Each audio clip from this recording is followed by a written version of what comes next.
Yo soy Florencia Antía y voy a tener el gusto de moderar esta conferencia central a cargo de Daniela Campelo.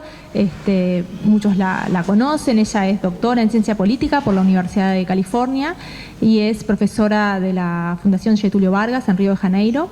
Tiene una larga trayectoria como investigadora, en particular en los temas de economía política internacional. Y realmente es un gusto presentar y estar en esta conferencia que se titula La disciplina de mercado en América Latina. O sea que damos paso. Gracias, Florencia. Buenas noches, muchas gracias por estar acá. Muchas gracias por la invitación. Es un placer y un honor muy grande estar acá. Y es muy curioso porque yo hablaba con Florencia la primera vez que discutimos ese trabajo. Ella estaba en la maestría y yo estaba en el doctorado. Entonces vio la primerísima versión de lo que se volvió mi libro. Entonces, ese libro, una otra cosa curiosa es que cuando yo empecé ese trabajo, yo creo que antes del doctorado, yo estaba en la maestría y yo trabajaba en el gobierno del estado de Río y yo trabajaba con planificación y nosotros teníamos una plata del Banco Mundial para la privatización del agua en Río. Y cambió el gobierno, un gobierno más a la izquierda, no quería hacer la privatización y el banco nos ha dicho, mira, entonces no hay la plata. Y yo me acuerdo que yo empecé la maestría y después el doctorado muy interesada en ese tipo de relación. El poder que los acreedores, de que los inversores, los que tienen la plata, tienen sobre la política. Y era muy fuerte en los 90, como yo voy a mostrar. Pero lo que es más curioso es que cuando el libro fue publicado, ese poder era muy más débil. Entonces la gente no sentía. Yo me acuerdo de estar en Brasil, los colegas decían, mira, no hay tensión entre mercado, Estado, se puede hacer todo. Y verdad, en los 2000 se podía hacer todo, hoy no se puede más. Entonces yo creo que es un tema que hoy se vuelve muy actual en la situación que pasamos hoy en Latinoamérica. Yo espero que yo logre con eso mejor que la primera vez. Entonces, esa es un poquito de propaganda. Ese es el libro. Fue publicado en 2015-2016. Politics of Market Discipline. Entonces, yo creo que estamos un poquito lejos. Espero que logren ver los datos. La motivación del libro es el cambio que pasó en Latinoamérica en los 90, que se llamó de la globalización financiera, en que dos cosas muy interesantes pasaron en la región. No logré. Okay. Una fue la dispersión del mercado acreedor de la región. Entonces, ¿quién detenía la deuda latinoamericana en los 80? Eran los bancos, bancos internacionales, muy pocos, que detenían toda la deuda, que eran que es el claro, en los 80, 90. En los 2000 hay un cambio que esa deuda es securitizada y se vuelve a las manos de mucha gente, millones de acreedores.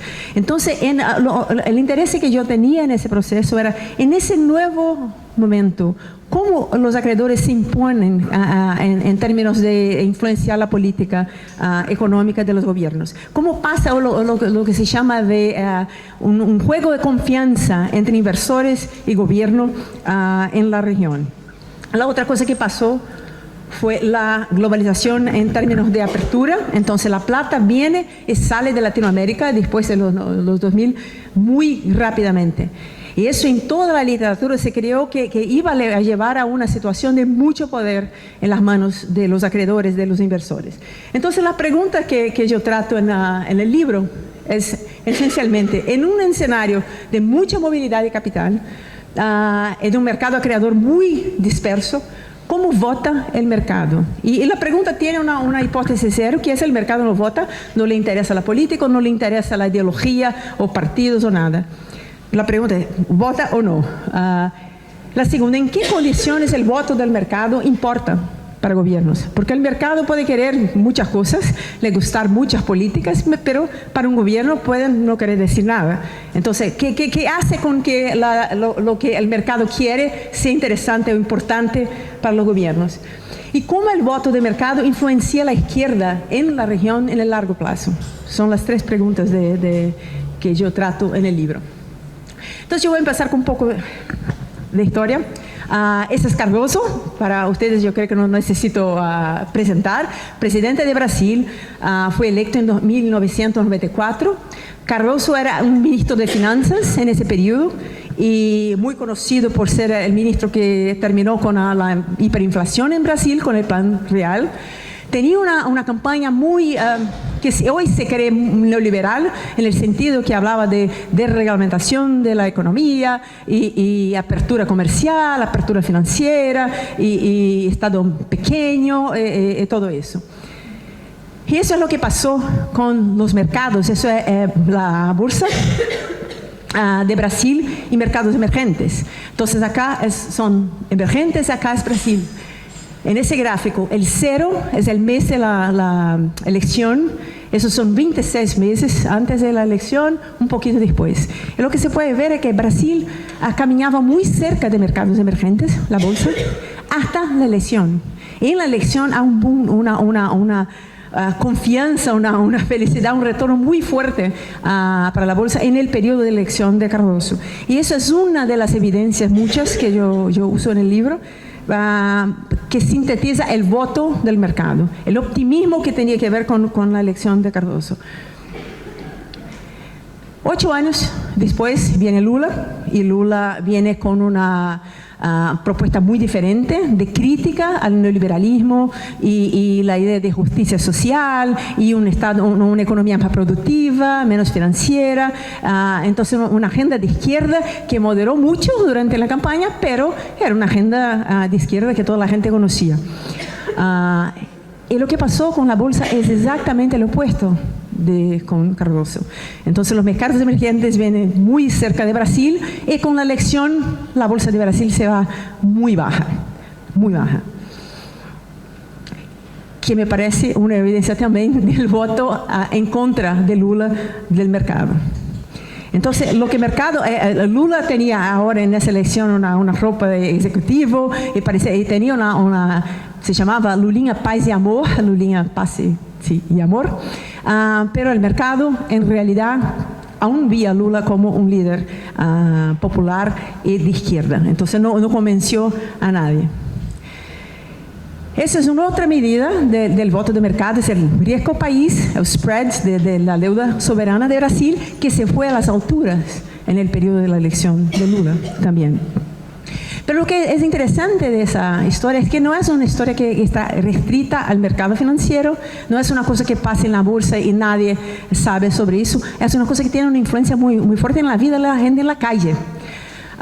Entonces nosotros en Brasil tuvimos una fuga de capitales de 1 billón por mes en un periodo durante las elecciones, una devaluación de 40% de la moneda, que es una cosa muy fuerte, una inflación que era 8% en un mes, en el próximo mes 15% anualizado, y tasas de interés que se fueron a las alturas. Entonces una crisis que llegó a la gente y a la vida normal en Brasil. Y lo que pasa con Lula, en medio a esa crisis, hace un giro a la derecha. Y el giro a la derecha tiene un superávit primario largo en periodo de recesión, que nosotros estábamos en Brasil, tasas de interés muy largas, la reforma de la seguridad social, que fue una cosa que no pasó jamás antes, porque el PT no dejaba que pasara. Y fue la primera iniciativa en el gobierno, independencia del Banco Central y liberalización financiera más larga. Entonces, Lula, eso fue una sorpresa, es curioso. Hay una otra historia personal. Mi plan, cuando me fui al doctorado, era hacer 2 años de estudios de las materias y volver a Brasil para trabajar con el PT. Y eso fue un cambio en mi vida, porque después del giro a la derecha yo no sentí muchas ganas de volver. Y es sincero, fue una decepción muy larga para la gente que votaba en el PT, una sorpresa muy larga para la gente que no le gustaba el PT. Entonces fue un proceso muy inesperado. Eso hay que ver. Eso es lo que llamo de el juego de confianza entre inversores y el PT está muy pequeño y yo creo que la gente no va a ver, pero yo voy a decir lo que pasa. El 644 es el 6.44 el spread de la deuda soberana. Entonces, cuanto más alto, más pagamos por la deuda. Aquí es la respuesta del mercado a la elección de Lula. Entonces, en 2002, ese es un siglo que pasó durante el año de elección. En 2002, Arminio Fraga, nuestro ministro de Finanzas, fue elegido el hombre del año por la Team Finance. Argentina tenía dado el default. Brasil estaba muy bien. Se hablaba mucho del escolamiento de Brasil y Argentina en el periodo. Una historia de éxito en mercado emergente.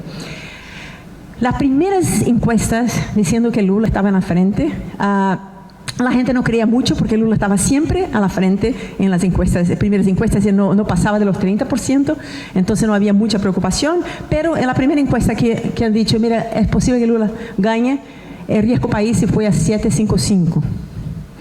En junio hay mucho pesimismo en Brasil, hay una devaluación de real de 12% y el riesgo país se iguala a Nigeria. Entonces, en abril nosotros éramos el ejemplo de éxito en mercados emergentes, en junio estamos con Nigeria. El riesgo se va a 8,82. Lula escribe la carta al pueblo brasileño, que se volvió muy conocida, y hay incluso una carta al pueblo peruano de Ollanta-Humala, más tarde inspirada en la carta del pueblo brasileño, diciendo que va a respetar contratos, que va a ser muy responsable, ese tipo de cosas. Pero en el mismo mes, S&P redujo la clasificación de riesgo país de Brasil. Salidas de capital se vuelven a 1 billón al mes y la inflación dobra. El riesgo se va a 13,82. Empieza el horario electoral en la tele, la campaña, y el fondo viene, y eso yo creo que es una de las evidencias más claras del poder de la disciplina de mercado. El fondo viene a Brasil, dijo, mira, hay una crisis de confianza, la plata saliendo del país, una solución es, nosotros podemos prestar plata para que haga más confianza. Seguro, pero en contrapartida todos los candidatos habían que firmar una carta prometiendo que la política económica se iba a mantener la misma. Y eso pasó durante la campaña y todos firmaron. Con el acuerdo 14-11. Lula recibe 46% de los votos, el riesgo se va a 19-36.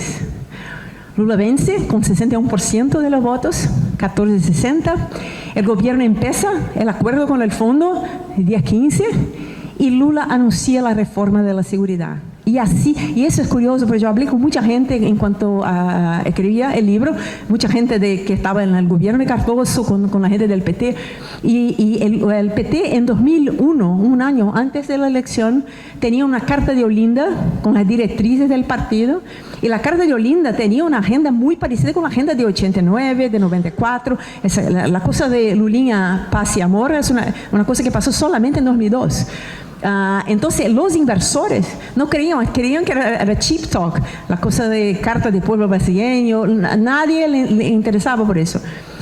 La única cosa, el primer señal que Lula realmente dio de que iba a cambiar fue la reforma de la seguridad, incluso porque la gente del PT, hubo un cisma en el PT, creóse un otro partido, mucha gente salió, entonces fue al punto en que mismo de la misma forma que los inversores creían que había un plan B, que Lula decía lo que decía solamente para calmar el mercado, la gente del PT creía eso también, que había un plan B. Entonces que Lula iba a calmar el mercado, ganar la elección y volver a la agenda original, jamás pasó.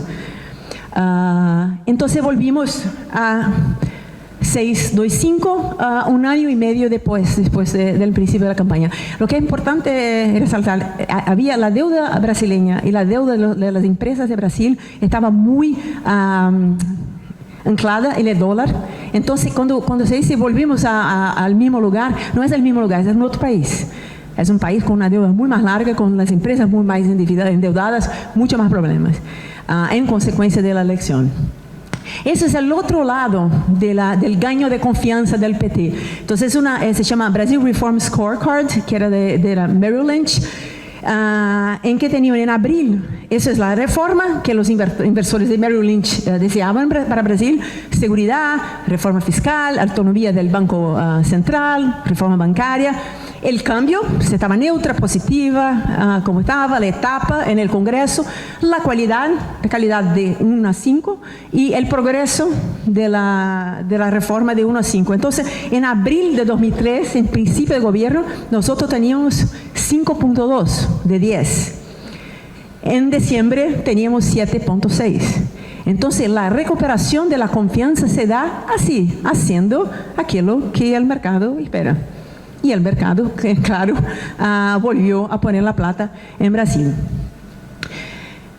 Entonces, volviendo a lo que pasó en 2002, ese es el rico país en 2002, rico soberano de Brasil. En 2006, nada pasa. Y nada pasa porque los reportes de las bancas, que yo investigué muchísimos durante la elección, decían: mira, los dos son lo mismo. Lula o el otro candidato van a hacer la misma cosa, está tranquilo. Entonces, ningún movimiento en el mercado. Y curiosamente, que es un poco en contra de la percepción de la gente, en el caso de Dilma, en 2010, lo mismo. Mercado completamente indiferente. Porque no había más el miedo de la izquierda que se conocía, que se imaginaba con Lula en 89.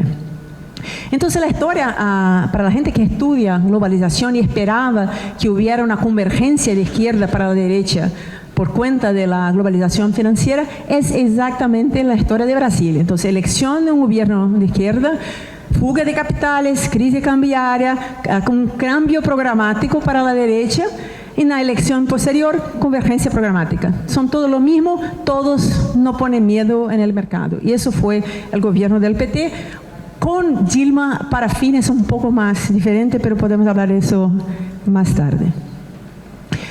Lo que pasa es que giros a la derecha en Brasil, con el caso de Dilma en 2014, la gente empezó a hablar de estelionato electoral y se volvió una cosa muy conocida en Brasil.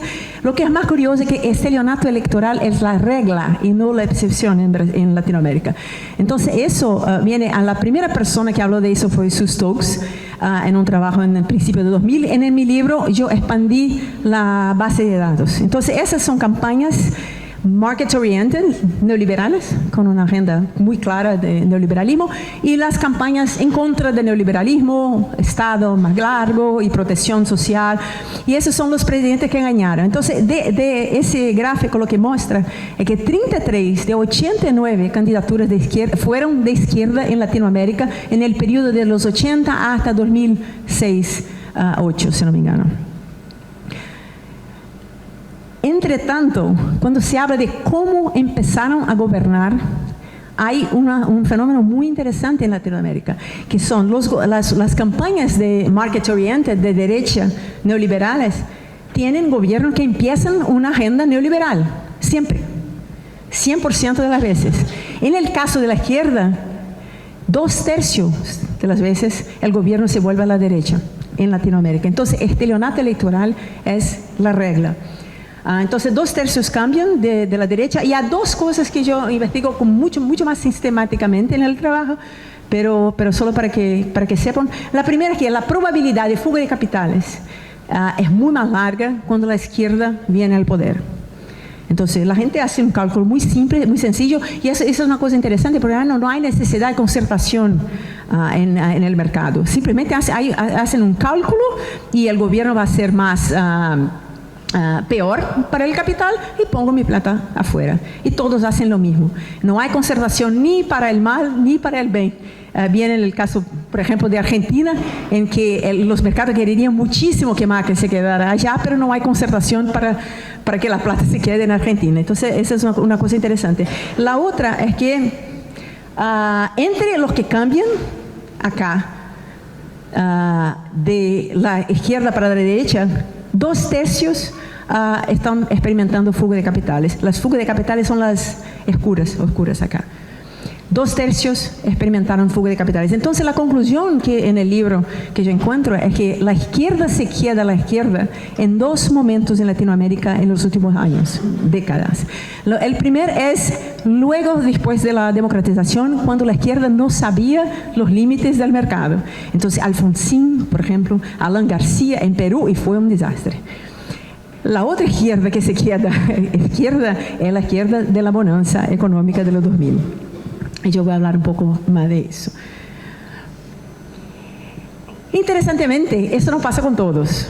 Entonces, la convergencia que pasó en Brasil no es necesaria para toda parte de Latinoamérica. Y lo que yo estoy investigando en el libro es qué condiciones llevan a una o la otra.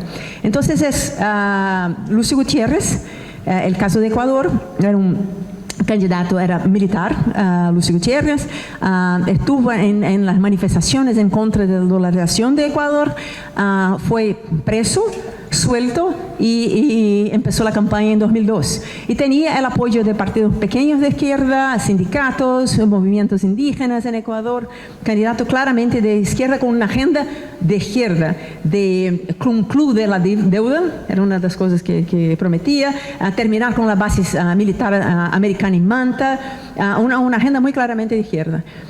Y lo que pasa con el rico país es lo mismo que pasa con Brasil y muy influenciado por lo que pasó en Brasil, porque era Venezuela y ya estaba a la izquierda. Brasil, Ecuador, si vuelven todos, había un temor generalizado de que hubiera un movimiento en Latinoamérica como un todo. Pasa por una crisis cambiaria muy parecida con Brasil, caída de 30% de títulos de deuda soberana, fuga de capitales y reducción de reservas, todo más. ¿Qué hace Lúcio Gutiérrez? Se vuelve, dice, mira, la campaña decía que iba a terminar con la base militar en Manta, que iba a hacer un club de la deuda para renegociar la deuda externa de toda la región. Cuando elegido se va a Estados Unidos y dice a Bush que será el mayor amigo de América en Latinoamérica. Entonces hace un acuerdo de 200.000 millones con el fondo. Es interesante porque las condicionalidades de ese acuerdo de Ecuador son las que yo utilizo en sala de aula, en clase, porque es impresionante el nivel de precio de gas, precio de subsidios, es muy impresionante el nivel profundo que se va el fondo en Ecuador con Gutiérrez. Tiene las privatizaciones, una alza de precio de gas y muchas otras cosas que no se esperaba de él. Y es curioso porque el proceso que pasó Gutiérrez en Ecuador tiene mucho que es diferente porque en el caso de Lula había un partido, pero el PT estaba muy dividido entre el PT más liberal y el PT más a la izquierda. Y durante la campaña lo que pasó es que había una persona, Antonio Palocci, que está preso hoy en día, que era el prefecto de Ribeirão Preto, conocía las bancas, conocía a la gente, entonces empezó a hablar con el mercado, porque el PT no comprendía qué pasaba con la crisis de confianza. Entonces Palocci se fue a hablar con el mercado, era él que comprendía y él que era comprendido por el mercado. Muy interesantemente, yo me acuerdo que había un director del Banco Central de Brasil que se quedó en la transición de Cardoso para Lula y me decía que, mira, virían los petistas y hablaban discurso, izquierda. Cuando vino Palocci, era un representante de la CIA. No es posible, porque la gente no creía, hablaba nuestra lengua, nosotros no comprendíamos. Entonces Palocci tuvo una influencia muy fuerte en la conexión con el mercado, se volvió una persona muy central, muy importante. En el caso de Lúcio Gutiérrez, lo mismo, Mauricio Pozo. No había partido, pero había Mauricio Pozo, que durante la campaña fue presentado a Gutiérrez y me ha dicho que le ha dicho, mira, si me viene con ese discurso no hay gobierno, entonces hay que moderar. Entonces muy parecida a la mecánica del cambio programático. Y entonces dice, si queremos distribuir riqueza, necesitamos generar riqueza. Viene Correa 8 años después, Lúcio Gutiérrez, por muchas razones, que no solamente el cambio programático, pero incluso el cambio programático, fue echado de Ecuador. Alfredo Palacios fue el vicepresidente que se volvió presidente, y tenía Correa era un ministro de finanzas que se quedó como 3 meses en Ecuador como ministro, pero suficiente para pelear con el fondo, con el Banco Mundial, cambiar las reglas de neoliberal, algunas reglas de Lúcio Gutiérrez impuestas por el fondo, y salió. Y se vuelve candidato en 2006. Con una agenda, desde el punto de vista de diseño de investigación, es muy interesante porque son dos casos muy parecidos, en muchos sentidos diferentes, y son siempre diferentes, pero dos casos muy parecidos de candidatos con un apoyo muy parecido de partidos, de los movimientos, de la izquierda, un discurso muy parecido, entre tanto con una historia muy diferente. Entonces, en el caso de Correa, la respuesta del mercado fue muy fuerte. El riesgo país se va muy alto durante la campaña de Correa, muy parecido con los otros, en un periodo en que el riesgo estaba cayendo en todas las partes, pero en Ecuador subió. Pero las condiciones de Correa eran muy diferentes de Gutiérrez, el mismo país. Pero el precio de petróleo, Ecuador depende mucho de la exportación de petróleo, estaba desde 7.8 dólares el barril, en el caso de Correa 48. Y viene todo el resto, deuda externa muy más alta con Gutiérrez, más baja con Correa, las reservas más altas con Correa, más bajas con Gutiérrez. Entonces, es un país que, dependiendo del precio del petróleo, es un otro país. El caso de Ecuador. Entonces, las condiciones de Correa eran muy diferentes. Era un otro país que Correa administraba. Y lo que pasó, no hay fuga de capitales. Porque lo que pasa es que los inversores sacaban la plata, pero la plata venía por el petróleo en ese periodo. Entonces, las reservas, nada pasó. Endeudamiento muy bajo. Correa no hace el giro a la derecha.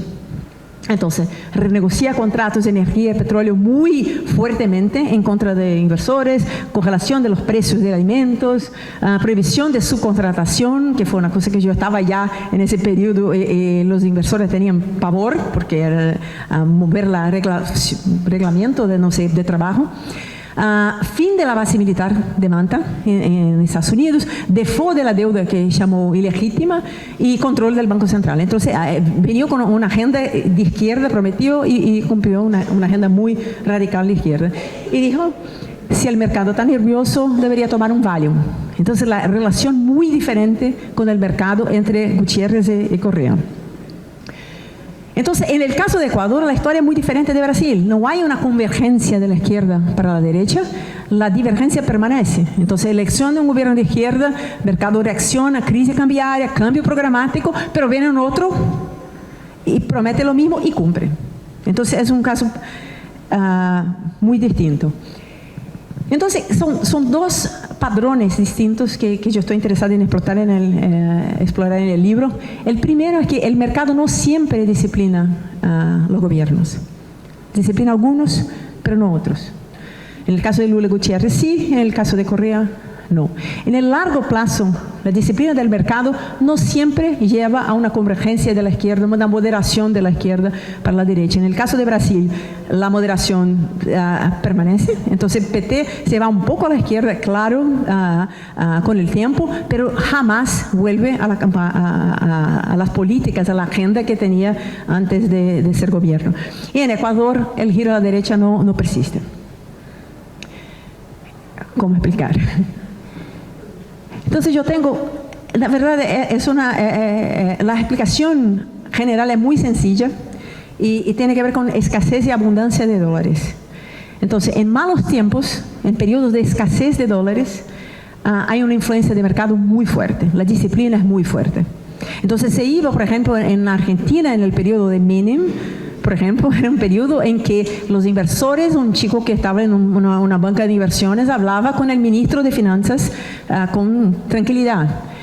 Se va en malos tiempos, la representante del fondo no lograba hablar con nadie. Entonces, la influencia de mercado cambia bastante entre los malos y buenos tiempos. Muy fuerte en periodos de escasez de dólares. En buenos tiempos de abundancia, la influencia del mercado es débil. Entonces, hasta ahí está muy simple, ¿verdad? Yo no creo que es muy complicado para la gente reconocer eso. Lo que pasa es que es interesante saber qué son los malos tiempos y buenos tiempos. Para lo que estaba en la mañana en mi ponencia, ya lo saben. ¿Qué determina malos tiempos y buenos tiempos? para los que no estaban, hay dos factores que importan muchísimo para Latinoamérica, que por cuenta de su inserción internacional de países productores de commodities y importadores de capital externo. Entonces, uno de ellos son los precios de las commodities. Entonces, cuando ese es el primero gráfico, es el PIB, la línea más oscura, es el PIB de Latinoamérica. El más claro son los precios de commodities, que se van muy juntos. Entonces, precios van arriba, hay mucha plata. Viene no solamente plata por el comercio, pero la inversión directa externa tiene mucho, viene en el periodo de crecimiento muy largo, que es cuando nosotros tenemos los precios muy altos. Entonces, hay una relación muy directa entre precios de commodities y crecimiento en la región. En el caso de tasas de interés americanos, que yo llamo el canal financiero, tiene que ver con el hecho que el capital financiero se mueve mucho en respuesta a las tasas de interés americanos. Entonces, cuando están muy bajas, el capital se viene a mercados emergentes. Cuando están muy altas, el capital se va a la OCDE. Entonces, las dos cosas importan muchísimo para el desempeño económico en Latinoamérica. Entonces, en buenos tiempos, la historia que cuando los precios, el mejor escenario internacional para Latinoamérica es un escenario en que tenemos precios de commodities muy altos y tasas de interés internacionales muy bajas. En ese caso, nosotros tenemos baja demanda por dólares porque tenemos mucha exportación. Entonces, la plata viene, nosotros podemos pagar la deuda, podemos comprar, importar y hacer lo que queramos. Ingresos muy altos de exportación.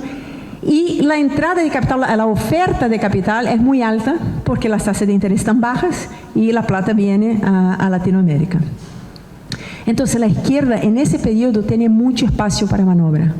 Y se puede hacer muchas cosas. Y se puede hacer muchas cosas por dos razones. Una, que hay un excedente fiscal que se puede utilizar, claro, para gastos sociales, como pasó en toda la década pasada. Pero el otro es que no hay el fondo y el Banco Mundial no tiene poder, porque no los necesitamos. En el caso de malos tiempos, esos pasan cuando los precios de commodities están muy bajos y las tasas de interés internacionales muy altas. Tenemos alta demanda de dólares porque necesitamos importar y pagar la deuda y las exportaciones no son muy altas, los ingresos son bajos y tenemos bajas entradas de capital al mismo tiempo porque las tasas de interés están altas y la plata se va a la OCDE.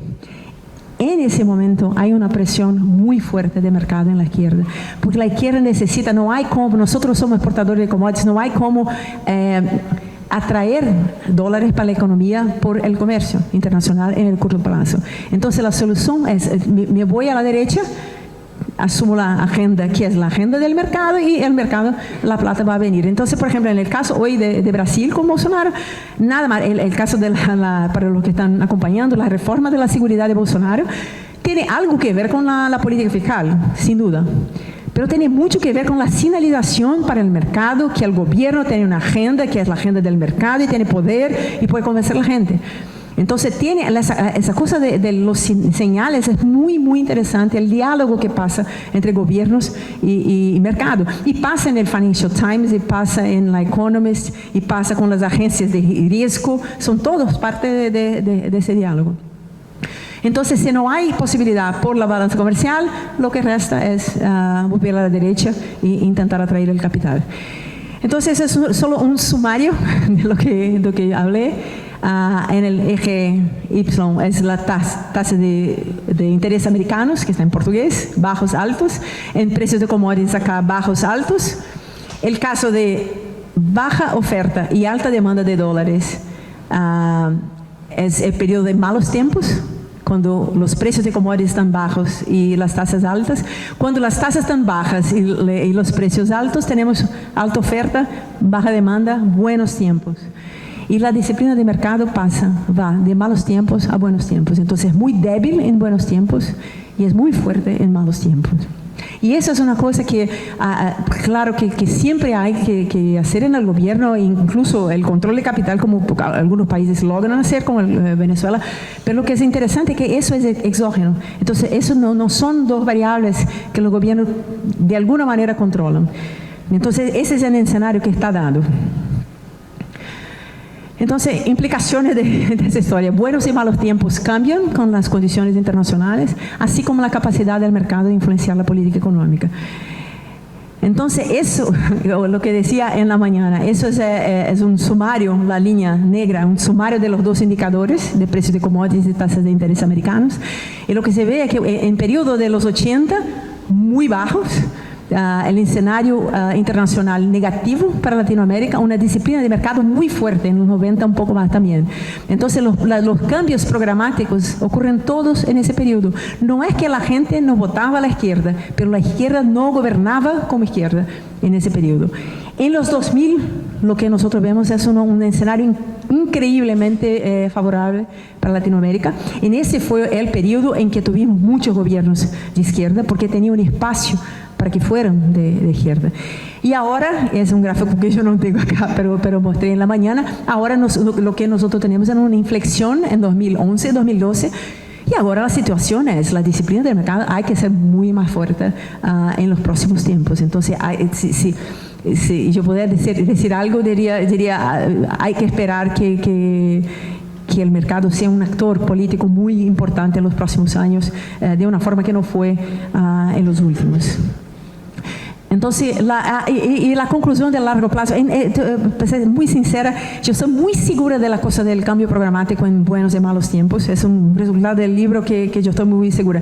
Pero el libro me insistieron mucho para hablar de la izquierda que converge, la izquierda que no converge. Y eso es una implicación de la historia que yo creo que yo necesito más casos para decir. Pero una cosa interesante es que me parece que en países de baja vulnerabilidad, que sería el caso de Brasil, relativa, claro, a choques de commodities y tasas de interés, Brasil, Uruguay, nosotros tendríamos una convergencia de la izquierda, se modera y se queda donde está. Entonces, una vez que hay una elección de la izquierda y la izquierda aprende cuáles son las limitaciones que el mercado impone, se queda en esa posición y sabe que no se puede, el PT sabe que no puede volver a prometer lo que prometía en 89. Eso está dado. La diferencia es que en países que tienen una muy gran vulnerabilidad a los booms y crisis de commodities y tasas de interés, que es el caso, por ejemplo, de los petroleros, Ecuador, Venezuela y mismo Bolivia, lo que se puede ver son giros a la derecha en malos tiempos y redistribución radical en buenos tiempos. Entonces hay una diferencia, esa moderación de la izquierda que se queda más cerca del centro pasa en países más estables, en países menos estables lo que se ve ese padrón. Y una cosa que solo para ilustrar lo que es la exposición, esa es la diferencia entre buenos y malos tiempos del ingreso fiscal sobre el PIB en los países, entre 1999, el peor año, y 2010. Entonces, en Ecuador se ve que hubo un cambio de 14% del PIB de receta de ingreso fiscal. Ese fue el cambio. Entonces, un presidente que gobierna Ecuador en malos tiempos encuentra un país completamente diferente de un presidente que gobierna Ecuador en buenos tiempos. Entonces, lo que se aprende de la limitación que impone el mercado en malos tiempos no tiene ninguna información para un presidente en buenos tiempos. Entonces, es por eso que en países así se ve más variación de política que en el caso de Brasil. PT aprendió, la limitación no cambió mucho, mismo con la bonanza. Entonces, en ese caso, las políticas se quedan más centristas y no vuelven más. Entonces, volviendo a las preguntas iniciales, el mercado vota, sí, inversores votan en gobiernos de derecha, eso es una cosa que yo muestro estadísticamente en el trabajo. Hay una regularidad muy clara de la salida de capital con el gobierno de la izquierda y la entrada de capitales con la derecha, controlado por otros factores. ¿En qué condiciones el voto de mercado influencia las políticas económicas? Influencia en malos tiempos, en escasez de dólares, pero no influencia en buenos tiempos, o mucho menos. Y cómo el voto de mercado influencia la izquierda en largo plazo, la convergencia y divergencia depende de la exposición a ciclos de bonanza y crisis, que son muy más fuertes en países que tienen dependencia en una única commodity, como el caso de Ecuador y Bolivia y Venezuela. Las implicaciones son muchas y yo no sé, siempre hay alguien que me pregunta cuál es la solución. Y no sé si hay una solución, pero lo que me parece es que nosotros tenemos una ventana, y eso es una discusión que yo tengo hace mucho tiempo en la academia, en la ciencia política, porque hay una carencia, una confianza muy fuerte de que la democracia debería llevar a una redistribución de renta, por definición, porque hay más gente y el elector mediano va a demandar una redistribución. El hecho es que eso no pasa. Eso pasó en Latinoamérica. Después de algunos años, en los 90, hubo un aumento de la desigualdad que se redució en los 2000. Entonces no fue una relación lineal. Pero la gente que creía en eso, yo creo que, imagínense que si eso es verdad, hay que ver una reducción progresiva de la desigualdad en la región, que no es lo que nosotros estamos viendo ahora. Entonces, mi conclusión de eso es que nosotros tenemos ventanas de oportunidad de redistribución y reducción de pobreza que utilizamos o no, pero se cierran a veces. Y ahora yo creo que estamos en un periodo de cerrando, no sé cómo va a pasar en el futuro, pero ahora es la realidad. Entonces, en malos tiempos, giro a la derecha genera frustración y apatía. En el caso de Brasil, generó mucha pérdida de confianza en el PT. La gente habla hasta hoy del cambio programático de Dilma, que fue muy inesperado, aunque fuera muy esperado por quien estudia. Y las perspectivas de izquierda al final de los buenos tiempos no son buenas. Entonces yo creo que para los próximos tiempos, ese es el caso. Pues el caso de Uruguay, fue el caso de Argentina, va a ser el caso de Argentina, mismo si Fernández ganan, porque yo creo que va a haber una invitación muy clara de lo que pueden hacer, fue el caso de Brasil. Entonces hay un giro a la derecha, no solamente de voto económico, porque la gente no está satisfecha con la economía y cree que tiene que ver con el presidente, pero hay una limitación, una imposición muy más fuerte de la agenda de los inversores y neoliberal en ese periodo de escasez de dólares. Ah, sí, ese es el gráfico que me gustaría mostrar. Ese es donde estamos hoy. Después de 2012, el mundo se volvió muy más desfavorable para nosotros y por eso lo que digo del cambio a la derecha. Y es eso, terminé.